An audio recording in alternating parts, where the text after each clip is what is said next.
আদি অসুৰবোৰে বলৰ দৰ্পত নিয়ন্ত্ৰাজ্য লংঘন কৰি তেওঁলোকে সৃষ্টিত নতুনতা কৰিব লাগিব আৰু কংসৰ দৰে অসুৰবোৰে ঈশ্বৰৰ ঈশ্বৰত্ব লাভ কৰিব খুজিছে। তুমি চিন্তা নকৰিবা প্ৰভু, সোনকালে ইয়াৰ এটা উপায় উদ্ঘাটন কৰিব লাগিব। হে বিশ্ববালক বিশ্ব নিয়ন্তা নাৰায়ণ, সৃষ্টি নিৰ্মাণৰ ভাৰ অৰ্পিত আছে, কিন্তু পালনৰ দায়িত্ব তব কৰিব। আপোনাৰ ৰাজ্য পালন কৰি বচিছিলোঁ সৃষ্টিৰে কি নল'ব, প্ৰকৃতিৰ অনুকৰণ সভা কৰিছিলোঁ, কিন্তু মানৱ আৰু দানৱৰ হাতত সেই সৃষ্টি আদি ধ্বংস কৰি উৎপীড়িতা জটিলতা আৰু অতিকে লাঞ্ছিত হৈছে। অত্যন্ত পাথৰ লগা কৰিব নোৱাৰি কান্তি নদী সৌন্দৰ্য বহুৱতী শ্ৰীহীনা কান্তিহীনা আৰু অতিকে দুৰ্বলা। এই বিশ্ববলত নগৰে যদি ইয়াৰ এটা সুব্যৱস্থা তেন্তে বলগতা ধ্বংস সৃষ্টি এই ধৰণ দুৰ্বলতা কৰিছোঁ ধৰণ বহুত মদনটো দানৱকো যি অত্যাচাৰ উৎপীড়ন আৰু অত্যন্ত পাপৰিণা চলিব গৈছে সেই সকলো পৃথিৱীত যেতিয়াই ধৰ্ম লাভ আৰু অধৰ্ম তাণ্ডৱ বিলাকে তেতিয়াই অৱতাৰৰ আৱশ্যক হৈছে। এই মুঠা অতি সোনকালেই সহ্য কৰি আলোচিছিল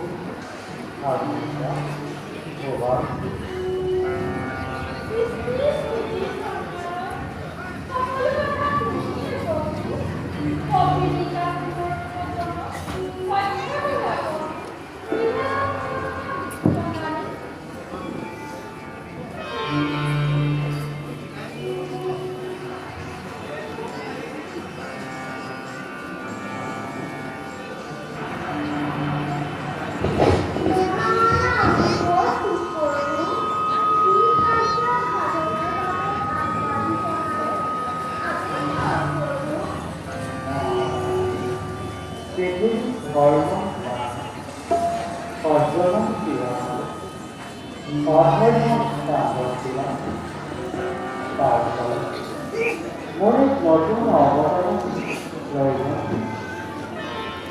ধৰণ নাশৰ কাৰণ আমাৰ সকলোৰে মাজত কৰ্তব্য আহি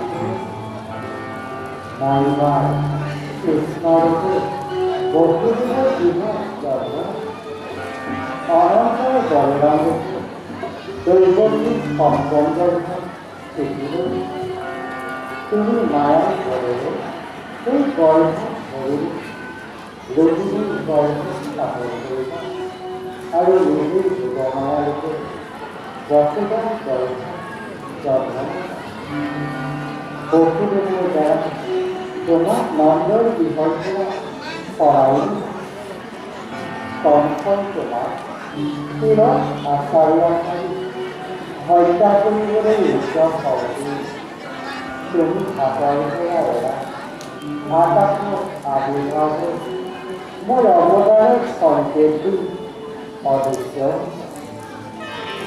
দেৱতা আৰু দেৱনাৰীসকলে গভীৰত গৌবাৰী গুটিৰূপে জন্ম লৈ মোৰ এই লীলা ৰসময় কৰি দিলে।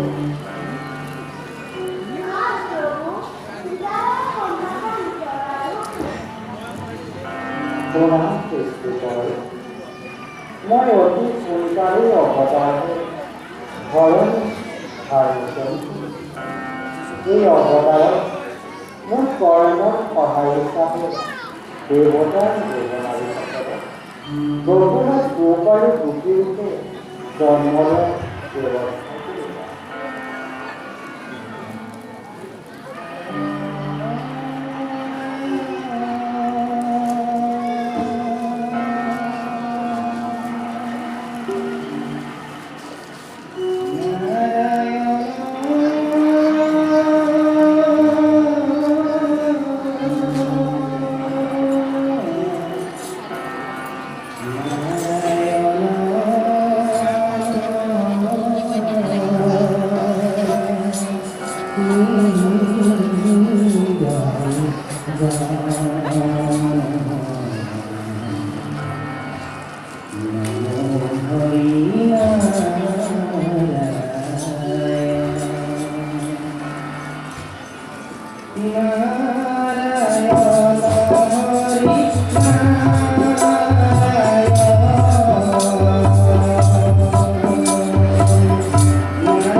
আজি এটা গুৰুত্বপূৰ্ণ আলোচনা কৰিবৰ কাৰণে তোমাৰ যিজন সৰ্বজ্ঞ সৰ্বব্যাপী আৰু সৰ্বশক্তিমান বিহুকত এনে কি পৰিস্থিতি হ'ব পাৰে যে সেই পৰিস্থিতি আলোচনাৰ বাবে এই শক্তিমন্ত এই সূৰ্যমত্যাৰ দ্বাৰা নিশ্চয় আজি এনে এটা পৰিস্থিতি সন্মুখীন হৈছে যি পৰিস্থিতি আলোচনাৰ কাৰণে আজি বিৰোধৰ খবৰ আহিছে নাৰদৰ নাৰায়ণ নাৰায়ণ নাৰায়ণ। তুমিতো জানা যে পৃথিৱীৰ দৈত্য দানৱসকলে অসুৰসকলৰ অসুৰ পাপকাৰ্যৰ ফলত অতি অশান্ত অৱস্থাৰ সৃষ্টি হৈছে। সিহঁতক সংসাৰ কৰি ধৰণী ভাৰনাশৰ কাৰণে মোৰ এক নতুন অৱতাৰৰ প্ৰয়োজন হৈছে। আপুনি বিশ্বাস কৰক যুগে যুগে অসংখ্য অৱতাৰ ধৰি সৃষ্টি ৰক্ষা কৰি আহিছে। এইবাৰ যে সূৰ্যমতী নাৰদৰ পিছত হ'ল ইহে কি আচৰিত কথা। শুনা নাৰদ, এই অৱতাৰত তোমাৰ সকলোৱে কৰ্মসাধনা লগৰীয়া হ'ব লাগিব। দেৱতা আৰু দেৱনাৰীসকলক গভীৰত গৌপাৰী গুটিৰূপে জন্ম লোৱাৰ ব্যৱস্থা কৰিছে। তুমি কিন্তু জন্ম ল'ব নালাগে বাৰু। নাৰায়ণ নাৰায়ণ নাৰায়ণ। তুমি সেই অসুৰ দানৱসকলক নানা মিঠা অৰ্থস্ফূট কথাৰে মোৰ বিৰোধী কৰি দিবা, যাতে না সিহঁতক সংহাৰ কৰিবৰ সুযোগ পায়। তাতোতকৈ তোমাৰ মহান কৰ্তব্য হ'ব মোৰ এই লীলাসমূহৰ আধ্যাত্মিক ভাৱধাৰা উত্থাপন কৰি সন্তোষ সাধুজনা ভগৱত ভক্তি ৰসস্বাদন কৰা।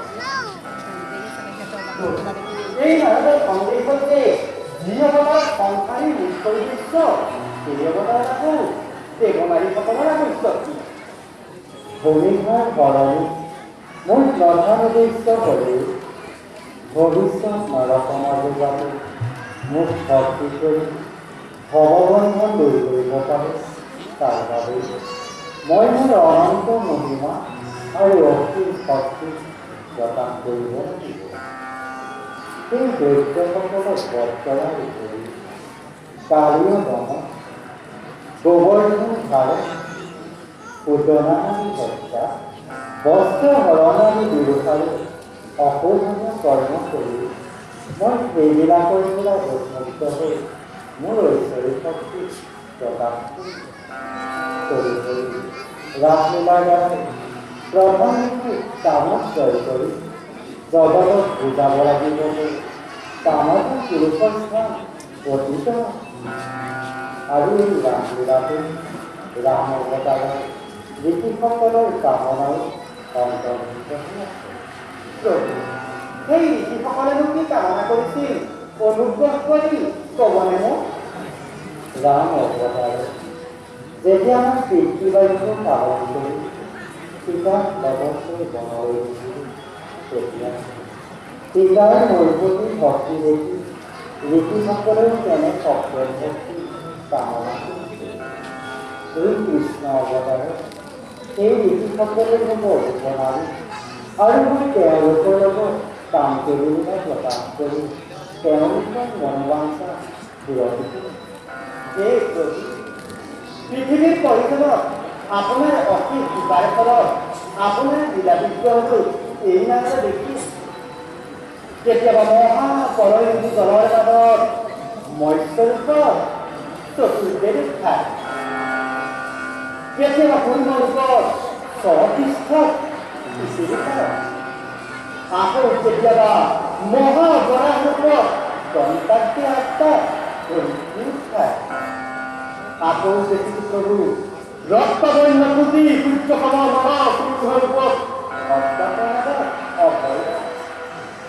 দেহিং ভৱতী দীক্ষা বুলি বামন অৱতাৰত বহিষ্ঠত। আকৌ দেখিছো প্ৰভু মহাতেজশালী তৃতীয়ন্তৰী বিপুৰাণ ৰূপত তৃতীয়তম। এই কাৰণে প্ৰভুৱে কোন ৰূপত ভৱিষ্যত লীলাসমূহৰ অৱতাৰণা কৰিব খুজিছে? অনুগ্ৰহ কৰি সেই লীলা বিগ্ৰহটো দেখুৱাই এই অসাধনক কৃতাৰ্থ কৰিবলৈ প্ৰভু। ভক্তৰ মোৰ প্ৰাণ, ভক্তৰ মনোবাঞ্ছা মই কেতিয়াও পূৰণ নকৰোঁ। তুমি মোৰ ভৱিষ্যত লীলাৰূপে চাব বিচাৰিছা, চোৱা।